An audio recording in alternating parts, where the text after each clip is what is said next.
Olá pessoal, estamos aqui para mais um episódio do nosso videocast do Viver Bem da Unimed Metropolitana do Agreste. Eu sou Camila Pontes, sou nutricionista e hoje estamos com a Sandreli Maurielli. Olá pessoal, sou Sandreli. Estamos aqui no videocast, né? Entender um pouco mais sobre indicadores de saúde relacionados ao colesterol. Então é isso mesmo, nosso tema hoje é colesterol, né, Sandreli? E aí, para a gente iniciar esse tema, eu pensei da gente começar com algumas definições. O que seria colesterol? E aí a gente vem com colesterol bom, colesterol ruim. Então a gente poderia saber primeiro o que é isso, do que se trata. E a gente vê tanta gente, né, em consulta nutricional, Demais. Em consulta de enfermagem, médica, perguntando o que é colesterol, né? O que é colesterol bom, o que é colesterol ruim, que é uma dúvida da maior parte da população hoje mundial, eu acredito. É isso mesmo. E aí, o colesterol nada mais é, né, do que uma lipoproteína, que ela pode ter baixa densidade, que é quando essa gordura ela não é saudável, que é o caso da gordura ruim, que é o LDL, e a gordura de alta densidade, que é o HDL, que é o colesterol chamado colesterol bom. Isso. Que traduzindo para o popular, ele nada mais é do que o faxineiro, né? Eu chamo ele de faxineiro, eu sempre explico aos pacientes dizendo que ele é o faxineiro, porque ele trabalha com o efeito de esponja. Ele tem uma alta densidade, ou seja, ele consegue arrastar pela corrente sanguínea uma boa parte dessa gordura ruim, que é o LDL, fazendo com que essa gordura ela não seja transferida para os tecidos, né, para os órgãos. E aí isso consegue reduzir um pouco essa carga de gordura negativa, de gordura de LDL, para dentro dos tecidos.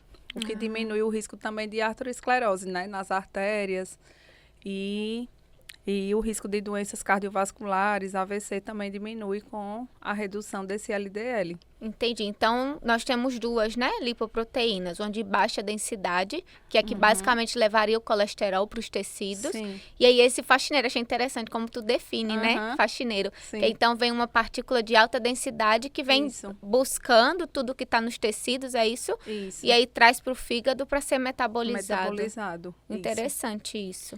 E aí, tem também o VLDL, né? Que é um tipo também de lipoproteína que a gente vê lá no exame, que ele pouco é comentado, mas ele é também uma lipoproteína de mais baixa densidade ainda, né? Então, ele é a média dessa gordura ruim. Então, ele é um nível de gordura de baixa densidade ainda mais prejudicial do que o LDL.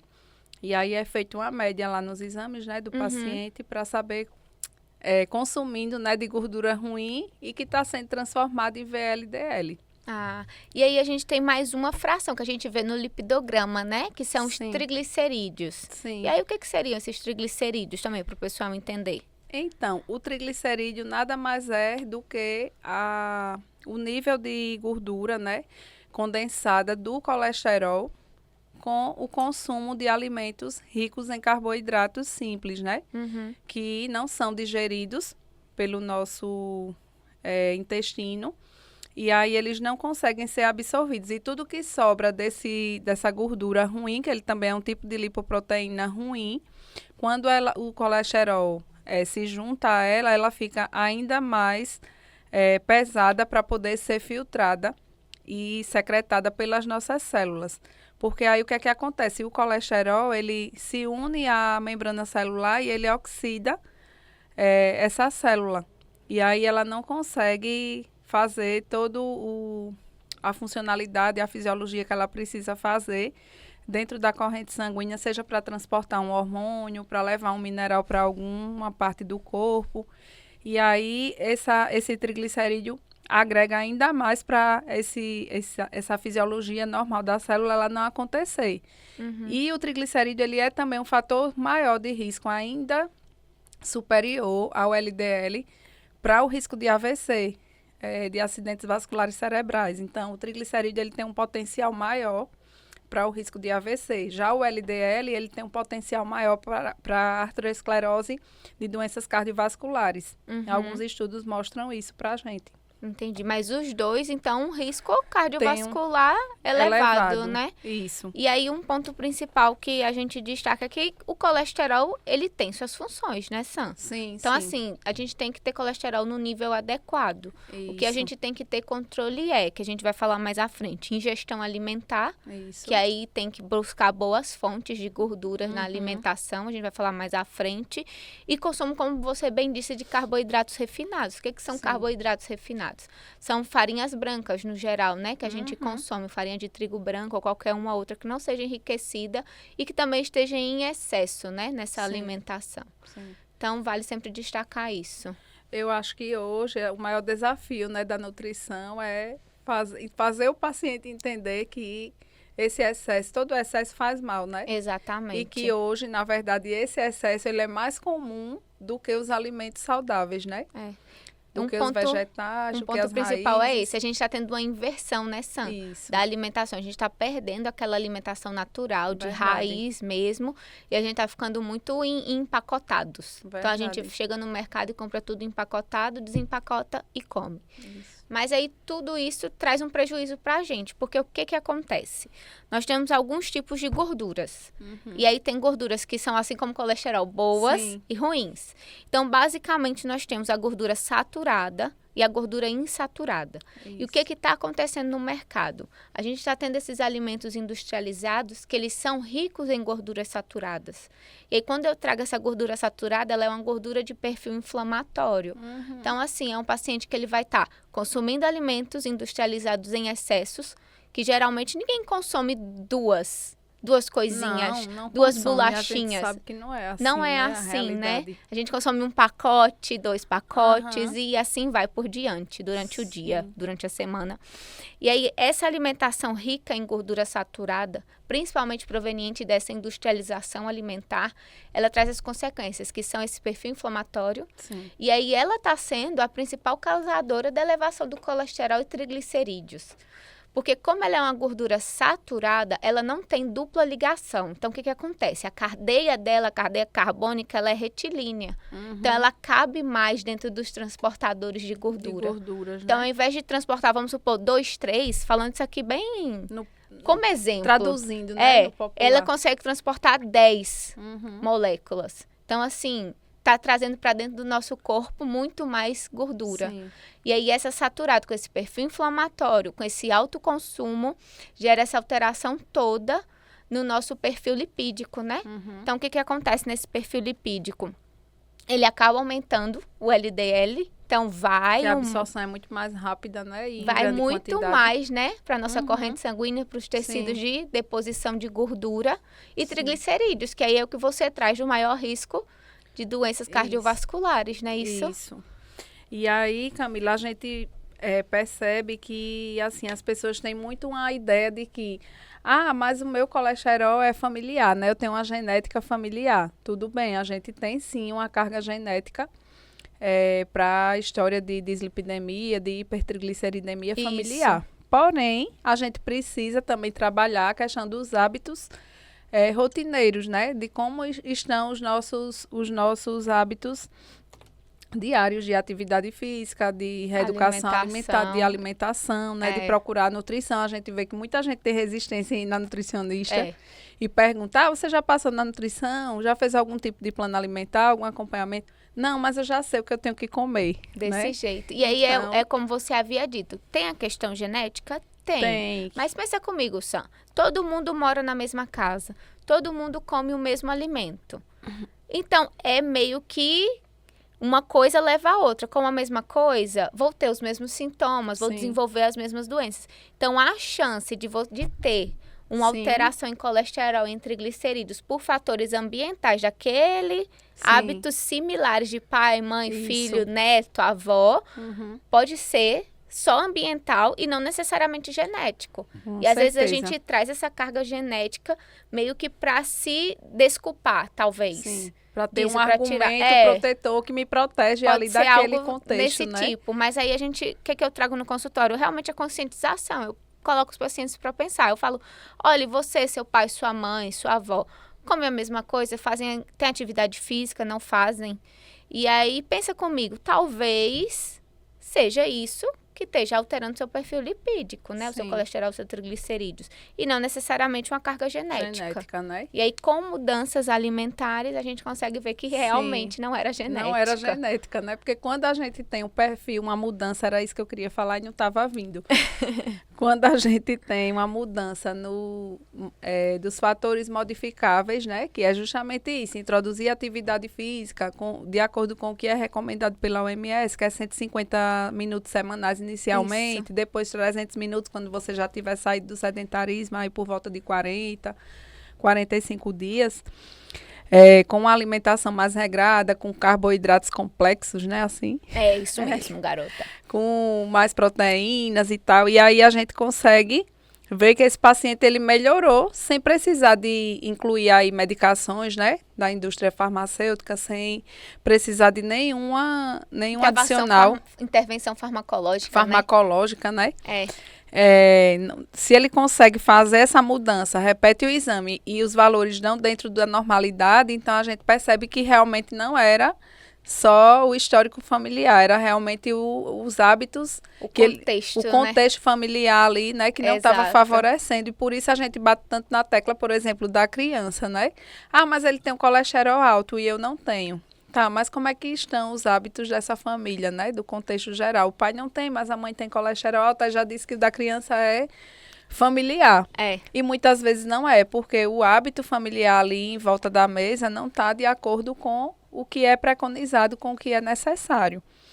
E eu estava vendo alguns estudos que falam, né, que a cada 1 minuto nasce uma criança com história familiar de colesterolemia, com colesterol alto ou história de dislipidemia, que já está na memória celular desde a vida intrauterina. Tá, tudo certo. Mas aí a gente vai trabalhar com os fatores modificáveis. Porque exatamente. A gente percebe que as pessoas elas se apegam muito a essa história da carga genética e esquece do que é modificável. Né? Então, acho que é importante a gente frisar, bater nessa tecla, para que as pessoas busquem um estilo de vida mais saudável, tentem dormir melhor, porque a gente sabe que durante o sono são produzidos vários hormônios, né, que também vão favorecer nesse controle do colesterol, do triglicerídeo, do metabolismo, né? Para poder as células da gente conseguirem se renovar, né, durante esse processo do sono, que é muito importante para a evolução de hormônios. E hoje a gente sabe que 35 milhões de pessoas vivem no mundo com dislipidemia. Então, não é um número pequeno e é um terço da população mundial que tem histórico, né? Então, não está só relacionado à genética. Tem muito aí de hábitos ruins, como você falou, de desembalar mais, né? E aquela campanha que tinha um tempo atrás. Desembale menos e descasque mais, né? Que hoje está ao contrário, estão invertidos, né? Os valores, as necessidades, a questão da praticidade, de buscar a praticidade, né? Em ter uma vida rápida, a gente tem uma vida mais agitada. E tem também a questão das telas, que a gente não pode deixar de falar, porque, querendo ou não, ela agrega para a questão do sedentarismo. Quanto maior, né, Sam? Isso. O tempo de tela, já foi visto na pesquisa, sim, quanto maior o tempo de tela, maior o risco de desenvolvimento de sobrepeso e obesidade, né? Sim. E aí entra também os consumos e lembrar daquilo que é vendido, né, na TV. Justamente. Às vezes tem as vendas, né? E aí, como você falou agora da obesidade, né? Tem a obesidade, tem o diabetes, tem a hipertensão, que são doenças que vão agregar ainda mais para que essa pessoa venha desenvolver uma dislipidemia, um colesterol elevado, um triglicerídeo elevado. Por esses fatores que estão interligados, né? Então, uma coisa leva a outra. Aí vem a resistência insulínica também, que é outro fator que também agrega. Exatamente. Né? E então, tem aí vários componentes que vão se interligando e agravando, muitas vezes, a saúde daquela pessoa que não percebe. E eu percebo que existe muito essa resistência em dizer, mas meu pai era diabético, né? Tá, mas... Vamos lá, de 5 a 10% de risco genético, ou no máximo aí 15 a 20% de alguma outra doença que pode agregar. E os outros fatores, né? O que é que você está fazendo? Porque tem pessoas que são vigilantes noturnos, não trabalham à noite, mas o ritmo circadiano, por exemplo, é todo alterado. E a gente sabe que mexe com toda a questão hormonal, né? Com certeza. E aí desequilibra tudo. Aquele hormônio que ia ajudar no transporte do colesterol, que ia levar, o fígado a gente sabe que ele produz, né? 70 a 75% da produção do colesterol vem do fígado. E os outros 25% é você que consome. Então, o que é que você está consumindo de bom? Isso ele não conta. Entendi. Né? O que é que você está consumindo na alimentação de lipoproteína boa, de alta densidade? E aí é que vem o ponto da alimentação, dessa mudança. Então, como eu falei, tem que reduzir consumo de saturadas. Sim. Então, o que a gente tem que usar no lugar? As insaturadas. Sim. E aí a gente entra com poliinsaturadas e monoinsaturadas, a depender da quantidade de dupla ligação. Mas, enfim, que aí estão presentes no quê? No azeite de oliva, Sim. no abacate, nas castanhas, nas oleaginosas, amendoins e naqueles grãos, na chia, na linhaça. Sim. Então, não é à toa, eu falo sempre pro paciente, falo, gente, não é à toa que eu tô colocando umas castanhas aqui, não é muito Ela não, tem uma mas função, ela tem né? uma função. Justamente. E aí tem gente que brinca comigo e fala, meu Deus, Camila, tem comida de passarinho, né? Porque a gente coloca uma linhaça, uma chia, uma semente de abóbora, de girassol. Mas não é à toa, gente. Não é à toa. Acredite em mim, é pro seu bem. Eu como sempre, né? Eu sei que você sabe, é minha rotina. E tem pessoas que me veem comer e dizem, realmente, você gosta disso? Eu digo, não é nem que eu gosto da fruta, eu misturo. É necessário, porque eu tenho histórico e eu também tenho que me ajudar, porque meus hábitos também vão falar mais alto e tem o estresse, né? Oxidativo do dia a dia, que também interfere, lógico. Mas eu tenho que agregar fatores que tragam para mim, né? tragam para mim a modificação desse meu perfil lipídico, né? E aí vem um outro detalhe, né, que agrega muito, que é o fato da gente se conscientizar. Eu acho que o fato da gente reeducar as pessoas a se autocuidarem, né, até jogar para elas a responsabilidade do autocuidado, que elas precisam ter esse autocuidado com elas, que é o que você faz no seu consultório, né? Eu faço também na consulta de enfermagem, não é só a gente dizer, você tem que fazer isso, né? O que é melhor para você? Exatamente. O que é que vai te ajudar? E o que é que você pensa de não ter? Quando você pensa em não ter uma doença cardiovascular, um AVC que traz sequelas, o que é que você vê de positivo nisso? Em relação a tentar reduzir esse colesterol, né, esse triglicerídeo. Então, acho que é bem significativo a gente jogar também essa responsabilidade para o paciente, para ele fazer essa reflexão. Verdade. Um dia desses, uma amiga minha colocou na internet, né, ela é nutricionista também, e eu achei muito interessante, aquilo me fez refletir. A gente tem uma frase que a gente usa muito, a gente fala assim, eu morreria pelo meu pai, eu morreria pela minha mãe, pelos meus filhos, tu já viu? Já. Mas por quem que você viveria, né? Sim. Você viveria pelos seus pais, pela sua família? Então, assim, viver é viver bem. Viver bem. E aí é no sentido de ter bons exames, que aí, consequentemente, vai reduzir o risco de doenças. Sim. Entendeu? Então, escolha viver e viver bem. Por quem você ama e não morrer, né? Por quem você ama. Sim. E aí, a partir disso, eu sempre destaco no consultório com o pessoal o que eu converso. Tem alguns pontos que a gente conversa para tentar organizar colesterol e triglicerídeos. Um deles é reduzir gordura saturada. E aí, como que reduz, Camila? Basicamente, reduzindo ao mínimo possível e, de preferência, excluindo industrializados. Então, assim, ele vai ser a exceção da exceção, mas ele não vai estar na sua rotina. Naquele segunda a sexta no batidão, esquece industrializado, é alimentação natural. Natural. Exceção, beleza, todo mundo vai ter, mas é uma exceção. Se todo dia for exceção, santo, deixa de ser exceção. Virou bagunça, né? Aí não é exceção, né? É rotina. E aí, outro ponto principal, eu peço redução de carne vermelha. Porque o que acontece? Carne vermelha geralmente é uma carne que ela é mais gorda, ela é mais rica em ácido saturado, ácido graxo saturado, que é a gordura que a gente tem que evitar. Carne suína, também escolher cortes mais magros. Então, por exemplo, um lombo ou uma picanha suína até vai uma vez ou outra. Mas aqueles pedacinhos com ossos, que são mais gordinhos, tem que dar uma evitada. E aquela gordurinha na lateral da carne, né? E aí a gente chega na banha de porco, né, Sandreli? Diga aí, que a gente tem que viver falando sobre isso. Pois é, justamente. Eu estava perguntando a Camila justamente sobre a banha de porco. Eu disse, Camila, eu vejo tanta gente comprando banha de porco. É saudável? É para botar na fritura, fazer fritura? Me conte. Em plano 2024, a gente tem que falar de banha de porco. Sim. Minha gente, o que acontece com a banha de porco? A banha de porco, é a gordura que vem da carne do porco, que é uma gordura saturada e que aí já é consenso, e aí não sou eu que digo, é a Sociedade Brasileira de Cardiologia, que a gente tem que diminuir saturada. Então, a gente pega um óleo vegetal, um azeite de oliva ou até mesmo um óleo de canola, um óleo de soja, um azeite, que é gordura insaturada, que é a que a gente tem que consumir. Saudável. Aí a gente tira ela, a insaturada, e pega e coloca mais saturada. Como é isso? Porque às vezes Eu falei nem eu sei saudável, explicar, mas ela né? é saudável, ela tem uma Ela tem que ser evitada.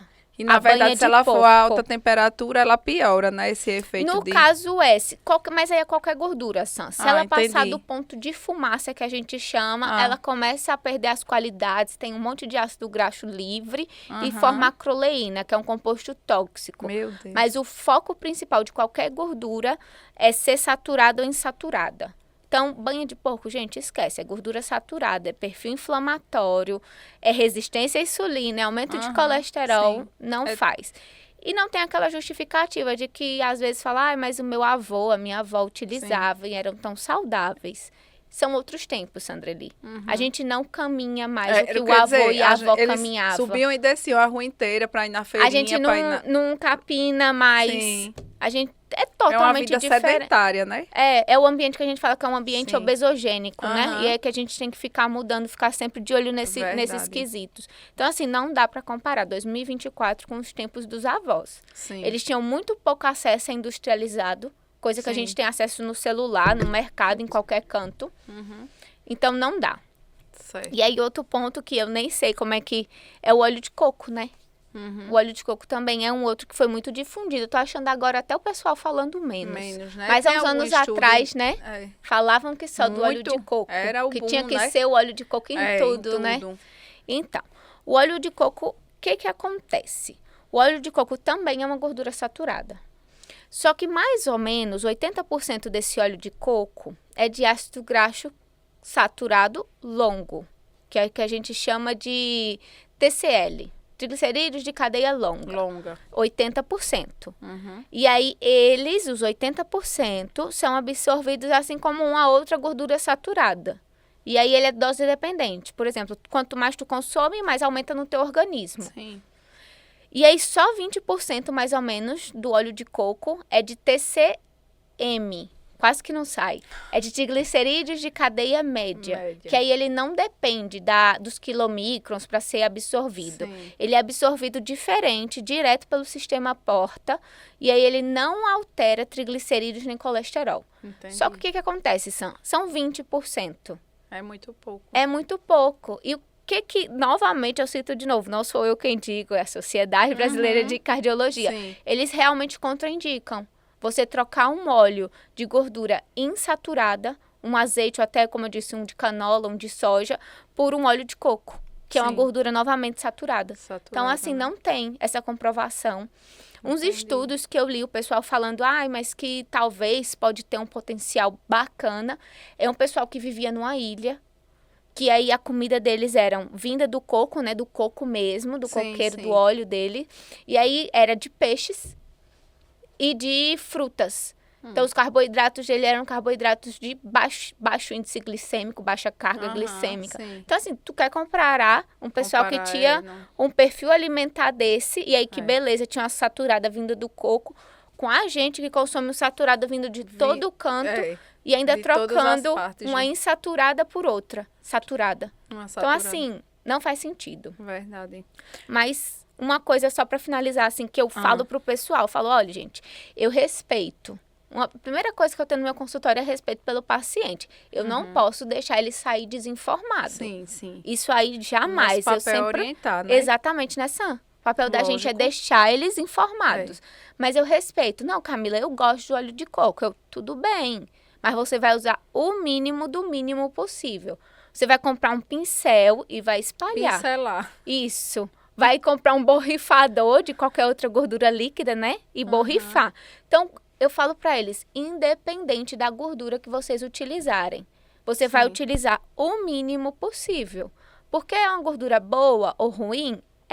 mas é uma gordura. Isso. E aí ela tem uma alta densidade energética. E a gente tem que tentar traduzir isso para ele entender. Para eles entenderem. Mas é um prática, trabalhinho de formiguinha mesmo. A gente vai, cada consulta, construindo um negócio. Construindo uma história, É desse, né? mas eu não desisto, não. Ave Maria, desisto Eu também não desisto fácil não dos meus pacientes. E aí, Camila, assim, só para agregar, né, nessas informações todas que você passou sobre a alimentação, né, eu vou falar de uma forma mais voltada para a questão do ser humano mesmo, da fisiologia do corpo, a questão da infância, né, porque as células adiposas, elas começam a se formarem, né, desde a fase do embrião, né? Sim. Então, a gente entende através dos estudos, das pesquisas, né, em várias universidades aí no Brasil, fora do Brasil, em vários países, Dinamarca, Europa, que sempre pesquisaram muito sobre essa questão do colesterol, Estados Unidos, que a gente sabe que a formação das células adiposas, elas acontecem por volta, elas se finalizam, né, toda a formação, a carga celular, a memória celular dessas células adiposas, elas estão formadas até os 15, 16 anos de idade, já estão todas lá. A quantidade que você vai ter, geralmente, é até essa faixa etária. Olha só. Tá? Então, o que vai definir se eu vou ter outros problemas relacionados ao colesterol, à obesidade, ao risco de diabetes, na fase adulta, também está voltada para essa questão das células adiposas. Porém, depois dessa faixa etária, elas estacionam. Então, a gente entende que a memória celular, né, da carga que a gente vai carregar também já está ali. Eu vou perder peso, mas eu não vou perder a densidade dessas células. Elas continuam com a mesma densidade, mas eu vou conseguir reduzir colesterol, reduzir triglicerídeo, fazer o controle para poder manter um equilíbrio. Mas a quantidade e o volume de capa adiposa, de tecido adiposo, ele continua lá. Porém, a gente consegue reduzir a densidade, né, do que vai ser absorvido. Mas a formação é até essa faixa etária. Por isso que é tão importante também estimular desde a infância os hábitos saudáveis, né, para que essa criança não cresça um adulto com um risco maior de resistência insulínica, obesidade, hipertensão, porque tudo isso também vai agregar. Entendi. É tanto que o aleitamento materno exclusivo também diminui, né, o risco de hipertensão, de diabetes, de outras doenças inflamatórias e que estão relacionadas ao colesterol. Então, um ponto importante é atenção às crianças, né? Sim. Então, assim, o que tu tá comprando para tua criança levar para a escola? Justamente. Atenção, né? Porque para mim é humanamente entendível. Eu não consigo entender, não é compreensível para mim um pai e uma mãe comprar um suco de caixinha para o filho e tomar suco da polpa. Então, o que um consome, se eu consumo, meu filho pode consumir. Então, para mim, a alimentação em família, ela tem que ser igual para todos. E aí, o mais saudável possível para todos. E não o que eu sei que é ruim. Eu comprei um danoninho para o meu filho, mas para mim, eu comprei um iogurte desnatado sem açúcar. Mas tu sabe. E aí tu pega e joga açúcar para a criança e joga gordura e joga, né? A gente tá falando muito dos alimentos naturais, né? Que não precisa desembalar no supermercado e tal. Que essa é a ideia principal. Porém, quando tem a opção de repente, acha que não tem a opção e compra um iogurte ou uma ricota ou qualquer outra coisa no supermercado, tenta ver o que fica mais próximo do saudável e que dá para todo mundo comer. Né? Eu acho que essa é uma das estratégias em relação à questão alimentar. E a outra questão seria abordar sobre os fatores protetores, né? Que seria essa questão da alimentação, os níveis de HDL, física, né? Como equilibrar esses níveis de HDL, que você já deu a ideia aí do azeite de oliva, da castanha de caju, castanha do Pará, o abacate, adoro abacate. As sementes, né? As sementes de linhaça, de chia, integrais, o amendoim, né? Que tem um custo bem mais acessível, né? Isso. E a atividade física que também ajuda a aumentar o HDL, né? Que é uma lipoproteína de alta densidade. Que é o colesterol bom, né? O colesterol bom, que é o faxineiro, né? Que quando ele também está em grande quantidade, ele também faz mal para o organismo, né? Ele não faz, tudo em excesso faz mal. Então o LDL o HDL, desculpa, que é o bom, não é diferente. ele também pode fazer mal, fazer mal caso ele esteja em grande quantidade e elevada na corrente sanguínea. Entendi. Porque aí ele pode virar uma toxina para o organismo, né? Em excesso. Em excesso. Olha só, interessante. E aí, do mesmo jeito que o fígado produz, né, o colesterol bom, se ele é liberado em grandes quantidades, isso pode acontecer. Porque ele reúne, né, aquela alta densidade de colesterol em HDL e se transforma em uma substância tóxica que vai ser oxidada pelo organismo. E isso é ruim.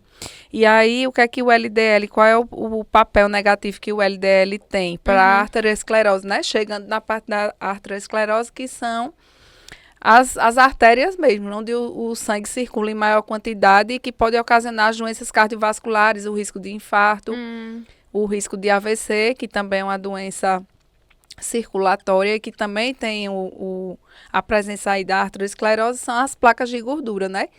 Que é, como eu falei, a célula, ela tem uma membrana, e aí o colesterol em excesso, ele vai oxidar essas células e ela vai se alojando ali, formando aquela camadinha, aquela placa que, com o passar dos anos, e que isso pode começar ainda na infância. Olha só. Então, vai depender do nosso perfil de saúde, do nosso comportamento, dos hábitos comportamentais, que na fase adulta, né, ele pode ser entupido, aquela artéria pode ser entupida. Cada vez mais a luz, né, onde vai passando o sangue. Isso, a luz arterial, muito importante.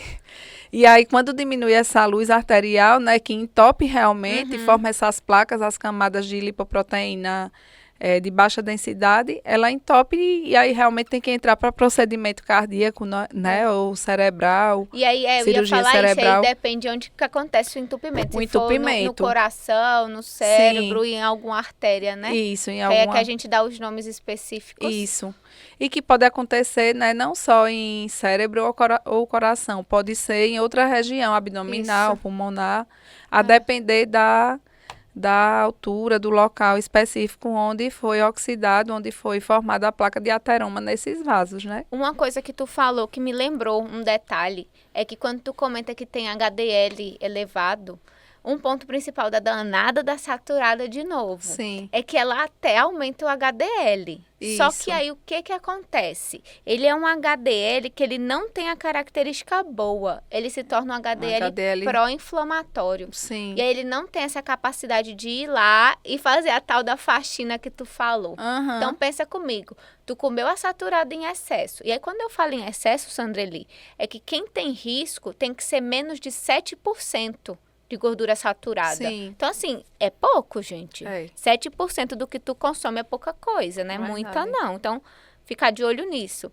Então, além da gente comer ele, aí aumentar o LDL, que é o ruim, a gente ainda pega o HDL, que era para trabalhar bom, e danifica o trabalho dele, torna ele num pró-inflamatório. Diga aí, que perigo é esse? Realmente. E um ponto principal, assim... de destaque, né? Tudo é principal, mas de destaque é que a gente não tem, gente, entende isso. Não é só pessoa com sobrepeso ou com obesidade que tem alteração em colesterol. Porque o pessoal às vezes fala assim, né? Sim. Fala assim, não, eu sou magrinho, eu não tenho risco, não. Minha irmã, a hora que a gente vai fazer um lipidograma no paciente que vê magro mesmo, ok, dentro do IMC adequado. O lipidograma dele não tem nada de adequado. É devastador, né? A tristeza ver desse jeito. O lipidograma. Porque e aí a gente vai conscientizar. Vai conscientizar. Porque às vezes não está no externo, não está no corpo. E aí é mais difícil ainda ele entender. Sim. Que lá dentro ele precisa de alterações. Ô Camila, um detalhe importante para a gente comentar, né? Eu acredito que seja a questão da carga genética naquela pessoa que realmente segue o passo a passo do plano alimentar, que faz uma atividade física regular, que procura consumir os oleaginosos e ela não consegue, e às vezes toma estatina também, e ela não consegue reduzir, né, os níveis os níveis de LDL. Então, aí, realmente, a gente vê que a pessoa, ela tem um perfil de carga genética mais forte, né? Que está, assim, talvez num percentual até maior aí, genético. Mas não é todo mundo. A gente sabe que muita gente também tem muito esse perfil comportamental de dizer, eu não consumo, eu não faço, eu faço atividade física, mas Na realidade, o lipidograma tem muito a ver também com esse perfil Tem mesmo.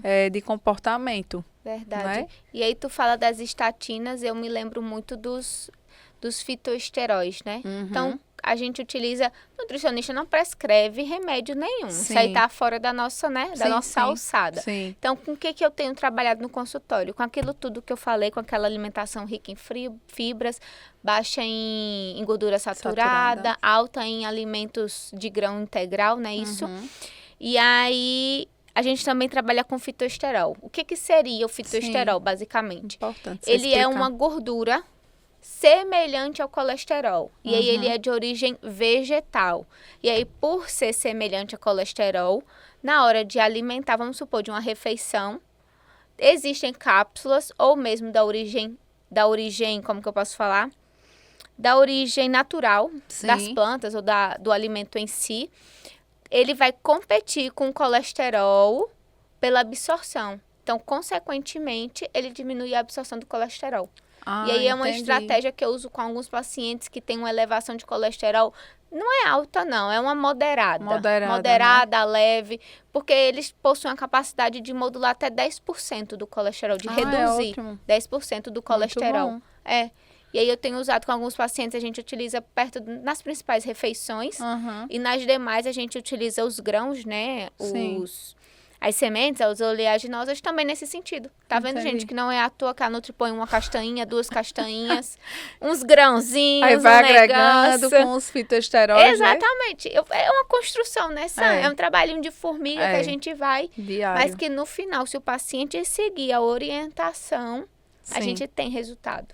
Isso é um fato. E assim, Camila, voltando para a questão da atividade física, a gente fala muito, hoje o boom é a musculação, mas a gente sabe que para reduzir os níveis muito elevados de LDL, né, de colesterol, de triglicérides, a gente precisa de cardio, né, de atividade refresca aí minha memória. Como assim? Aeróbica? Aeróbica. De atividade, a gente precisa, então, de atividades aeróbicas também, né? Para ajudar nessa redução. E o que é que eu percebo também? O paciente, às vezes, ele fica naquela ansiedade de repetir o exame antes de 90 dias, porque eu quero ver como é que tá daqui a 30 dias. E a gente sabe que não tem uma modulação celular. Queria eu que tivesse, né, garota? Para excreção, né, desse excesso de colesterol, para poder reduzir com todas essas mudanças do estilo de vida. A gente sabe que a fisiologia do corpo, ela trabalha aí com essa carga redutora, se a gente mantiver hábitos modificados, ali por média, no mínimo de 90 dias, né? Eu sempre trabalho, eu falo pro pessoal, vamos pôr aqui 4, 6 meses pra gente, né? Porque mais importante do que você repetir o exame é você mudar o seu estilo de vida. E permanecer nele. Exatamente. Né? Porque não adianta dizer, toda semana eu vou abrir o dia do lixo na alimentação. Tá, e cadê a mudança no estilo de vida que vai contribuir para reduzir essas cargas de colesterol e triglicérides, né? É realmente um processo, eu converso muito no consultório, quem passa lá sabe que eu converso. Eu converso. E aí eu falo pra eles, gente, não vê isso aqui como uma dieta, não. Porque quando você vê como dieta, você vê como um peso. Um peso, Todo mundo que fala dieta, ninguém tá feliz em falar dieta. Eu tô numa dieta. Eu nem falo mais, eu só uso o plano alimentar. Fazer ela vai acrescentar uma reeducação alimentar. E aí, assim, organizar um pouquinho mais, né? Porque ele já chegou na nutrição achando que eu vou sair cortando tudo, tirando tudo, julgando, esquece, né? Assim não. Mas uma reeducação, Sam, porque pensa comigo. Tu precisa mudar e tu muda. Mudou teus hábitos, mudou tua alimentação, massa. Fez os exames depois de 4, 6 meses. Deu bom, ficou bom. Aí você pega e volta. Agora eu vou voltar na minha rotina. Aí diga aí o que acontece com o exame. Preferida. O exame volta também. O exame volta, né? E aí o laboratorial fala de novo. Exatamente. Fuxica, né? E é isso, gente. Eu sempre vou falar isso, é reeducação. E aí tirar o peso de ser uma dieta. Porque não é uma dieta. É uma construção de novos hábitos. Sim. Aí eu anotei aqui pra gente perguntar, nutricionista. Camila, eu queria que você citasse, a gente tem visto muito esse perfil de perguntas, né, para nutrição, sobre os 5 piores alimentos que podem aumentar ainda mais o colesterol ruim. Você pode citar 5? Eu posso, vamos lá. Que seriam os piores? Quais seriam os piores na sua Ao visão? meu ver, né? Que seria, nesse ponto de vista, o mais rico em gordura saturada. Sim. Que eu até esqueci de comentar que tem gordura, tinha, né? Gordura trans. Hoje Sim. muito menos, mas enfim, que eram ricos em trans e hoje rico em saturada. Sim. Que eu elenco? Vamos lá. Aqueles empanados prontos. Os empanados Sim, prontos sim. que nada tem Os de nuggets. nada tem de proteína Aham. aquilo, viu, gente? Pelo amor de Deus, proteína de boa qualidade passou longe. E aí perto dele os hambúrgueres, Aham. os prontos, Os prontos processados, né? os processados. Aquele macarrão instantâneo. Sim. Macarrão Ele é um instantâneo. veneninho, né? E aí tem gente que fala, não, mas eu só uso macarrão, eu não uso sachê, não. Gente, o macarrão fica pronto em 3 minutos porque ele é pré-frito. Pré-frito. Ele é frito. Ele tá cheio de gordura lá dentro. As gordurinhas estão lá paradas esperando Não você. não se engane achando que o problema tá só no sachê, não. Foram 3, né? Aham. As lasanhas, aquelas lasanhas prontas ou aqueles... Sabe aqueles Sim, que vêm sim. congelados? Os pratos congelados. Sim. E aí, pra sair do salgado, uma bolacha recheada, né? Uma bolacha Que nem é, recheada. eu estava comentando com você que nem é considerado alimento, né? É um Porque ultraprocessado, né? ultraprocessado pesadíssimo, que ela consegue até dissolver os tecidos do intestino, se você consumir em grandes quantidades. E o intestino a gente sabe que é responsável pela imunidade, pela produção de linfócitos também, né? O De células problema tipo T. O problema é esse, porque eles vão perdendo a junção, né? Isso. Eles vão ficando... E Era vai pra virando ser tipo uma pertinho, cola, né? vai virando tipo uma cola que impede e faz uma barreira que a produção celular que é feita lá por exemplo, eu vou citar um tipo de célula, né? As células dos linfócitos tipo T, elas são produzidas no intestino. Uhum. E aí ela forma uma cola que não consegue passar para poder essa produção ir É para inflamação a lá, minha corrente filha. sanguínea. A gente cheia de inflamação de baixo grau, seja por alimentação, seja por excesso de tecido adiposo, aí comendo uma comidinha que diminui essa ligação que as células do intestino é para ser, né? Uma coladinha na outra. Sim. Aí esse tipo de alimentação vai afastando, e aí quando afasta, começa a entrar coisa aqui. Sim. Aí vai inflamando, Vai inflamando. vai causando, como que chama? Reações imunes, né? Aham. E aí, enfim, desenvolvendo inúmeras comorbidades. A gente focou muito na alimentação, que para mim eu adoro falar de alimentação, eu sou apaixonada, porque eu acho que a alimentação é tudo, né? Ela é o a nosso base, né? É o nosso primeiro medicamento, né? Natural. É a medicação natural que a gente precisa e não dá valor. Uhum. Mais alguma informação que a senhora gostaria de passar? Eu gosto sempre de comentar isso, gente, que uma alimentação saudável, ela não tem que ser uma alimentação difícil. Porque o tempo da gente é corrida, a vida da gente é corrida, todo mundo tem 1001 atividades. Verdade. Então, o objetivo da nutrição, da minha nutrição, do que eu sigo, do que eu acredito, não é dificultar a vida de ninguém. Sim. É auxiliar no processo. Às vezes né? dá um direcionamento, dá uma orientação, né? E aí a gente tá aí para isso, a nutrição tá aí para isso. A gente não tá aqui como uma proibição ou um julgamento, longe de mim isso, pelo amor de Deus.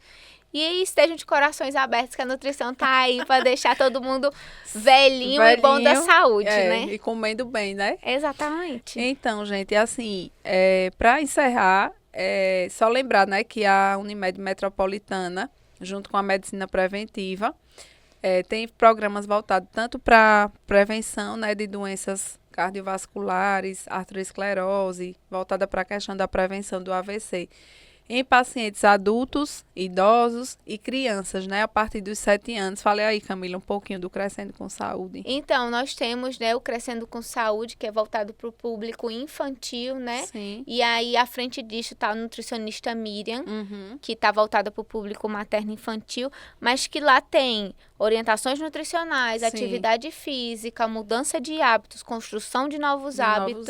E aí né? trabalhando com o nosso beneficiário desde pequenininho. Desde pequeno, para mudar o estilo de vida. E o mais importante, né, trabalhar a família também, porque é trabalhado junto com os pais, né? Essa questão da construção, da mudança de hábitos dentro do Crescendo com Saúde. E eu acho que hábito realmente é para a gente construir com as pessoas com quem a gente convive em casa. Não adianta querer construir o hábito da criança isolado do seu, né? Ou de um A adulto criança isolado é o dos que ela outros vê, né? componentes da família. Ela é o que ela vê, né? Então, Isso. se ela vê você sendo um bom exemplo, ela vai seguir Ela o vai seu bom seguir. exemplo. Verdade. Eu acho que isso é o que fica, assim, mais eh, fundamentado dentro da medicina preventiva, né? Em relação a essa questão das mudanças desse trabalho que a Unimed Metropolitana já faz há mais de 15 anos. E em relação às doenças cardiovasculares e AVC, né? Em setembro a gente tem o Dia Mundial do AVC, que é dia 29 de setembro. Então vai ter uma campanha também lá no CIAS, Olha que voltada para a bacana. prevenção do AVC. A gente vai aplicar a escala também para o risco de doenças arterioscleróticas e o risco de doenças cardiovasculares para os pacientes que forem visitar a gente lá no dia, né? Na sede que forem fazer consulta ou algum procedimento, a gente vai estar lá para acolher. E que a gente consiga prevenir, né? Buscar ter uma vida mais saudável, com menos gorduras, de baixa densidade, É. e trabalhar os nossos hábitos diariamente. E é isso. É isso, gente. Muito obrigada. Foi um prazer estar com vocês. Foi ótimo. Tchau, até o próximo.